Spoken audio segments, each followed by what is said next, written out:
hello friend welcome back to my channel गतिके समय नष्ट करि ब्लॉग भिडिओটো तितेहले आरम्भ करो आरो लाइक कमेन्ट शेयर सब्सक्राइब करि दिबो ब्लॉग तितेहले भिडिओটো आरम्भ करो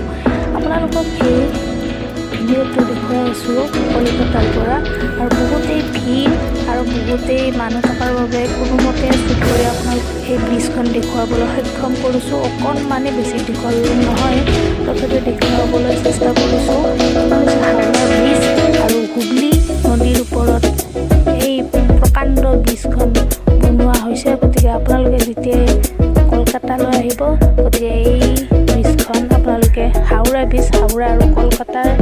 অহা যোৱাৰ সুবিধাৰ্থে এইখন ব্ৰিজ মানে একগোট কৰি ৰাখে কলকাতা আৰু হাওৰা গতিকে চন 1936ত হাওৰা ব্ৰিজৰ নিৰ্মাণ কৰা হয় আৰু 1965ত কবিগুৰু ৰবীন্দ্ৰনাথৰ নামত জনাজাত